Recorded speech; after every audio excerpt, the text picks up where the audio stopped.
friends. Welcome to another of Logger Tales.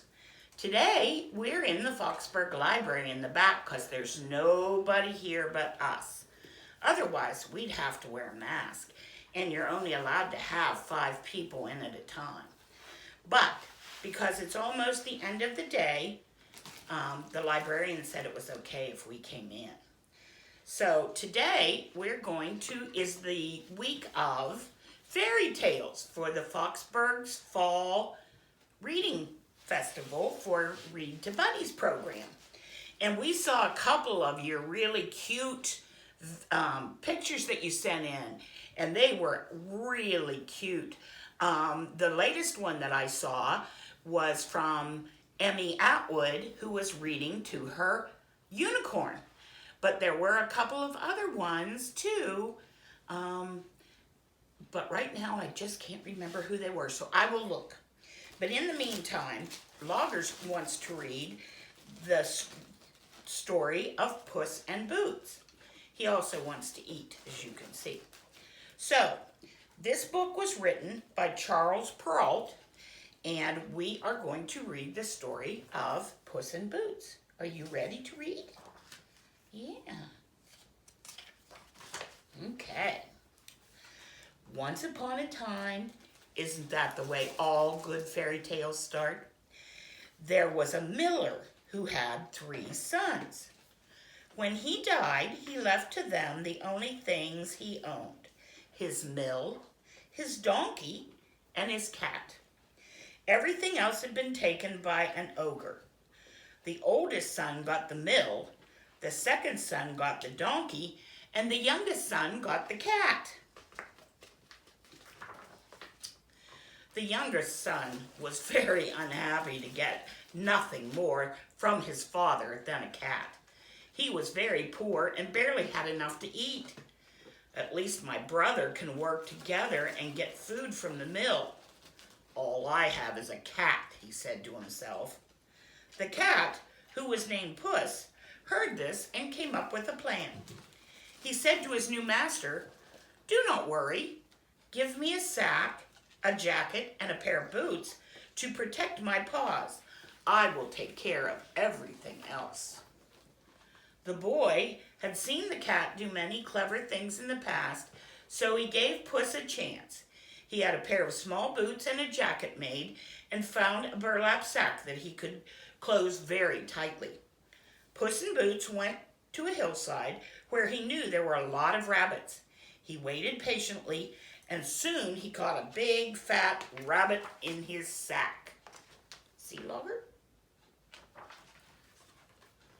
Carrying the rabbit, Puss went straight to the king's palace. He bowed to the king and offered him the rabbit. He said, "I bring you this gift from my master, the Duke of Carnabas." Of course, Puss's master wasn't a duke. Puss just made that name up for him. The king was very pleased. The next day, Puss hid in a cornfield and caught 2 plump partridges. Those are kind of bird. These he also brought to the king and said that they were a gift from the Duke of Carabas. Again, the king was pleased. For 2 months, Puss continued to bring gifts to the king every few days. Each time he brought a gift, he told the king that the gift came from his master, the Duke of Carabas. The king's daughter was a very beautiful and very smart princess. One day, Puss learned that the king was planning to take the princess for a carriage ride that afternoon along the river. He hurried to tell his master.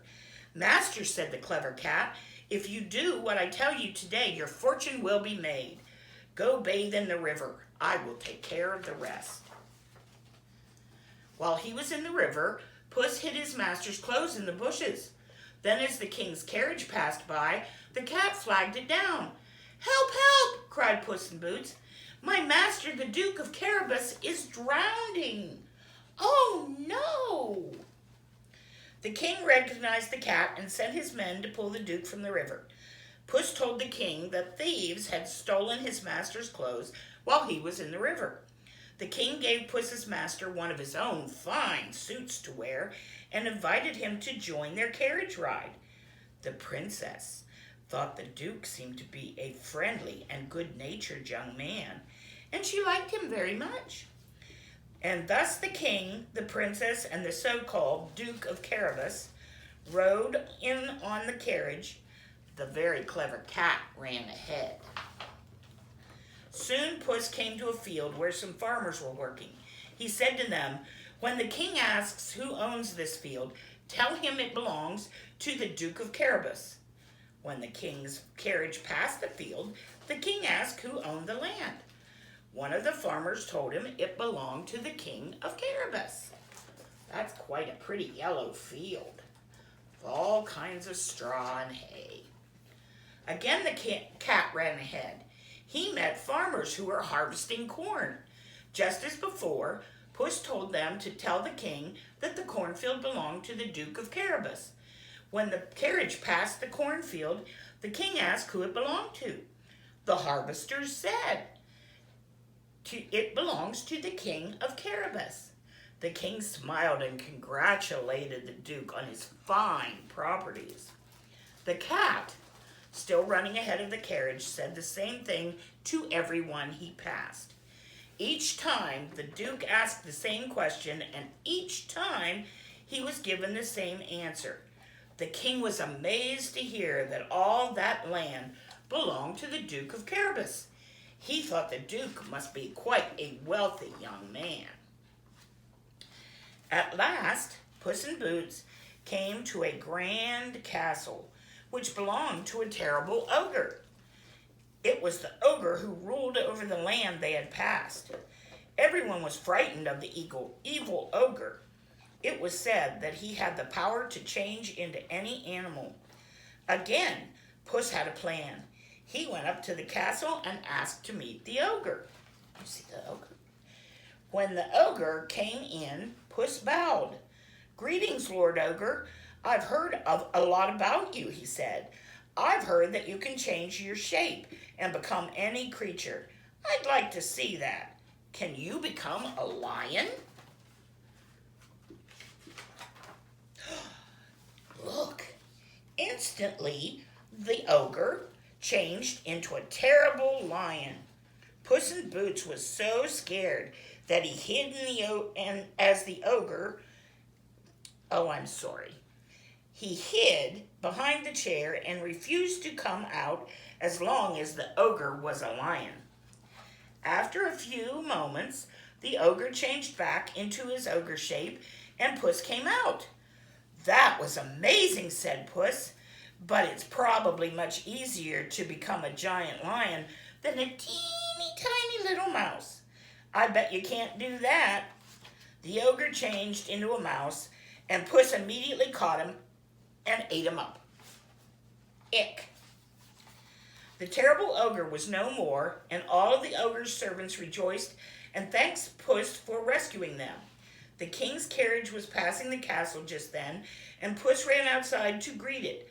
"Welcome, your majesty, to the castle of the Duke of Carabas."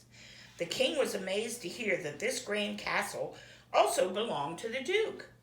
Puss and the duke welcomed the king and the princess into the castle, where they had a huge feast, happily prepared by those of the ogre's servants. At the feast, the duke charmed the king and princess with his modesty and generosity. Puss in Boots amazed them with his cleverness. By the time the feast was over, the princess had fallen in love with the duke. The king was also very charmed by the young man's good qualities. "Because my lovely daughter has given you her heart, I would be honored if you would marry her and become my son-in-law," said the king to the Duke of Carabas. The duke bowed to the king and asked the princess to marry him. The happy couple was married that very same day. Puss in Boots was made a knight and never had to chase mice again, except for fun. The end. Wasn't that a fun story, Logger, huh? All about a kitty cat who helped out a friend? I think that's a really good story to read. All right. Well, we hope you enjoyed our story of Puss in Boots. We hope that you are staying safe. We hope you are back in school and enjoying it. And don't forget, Logger always says to wash his paws. Bye-bye.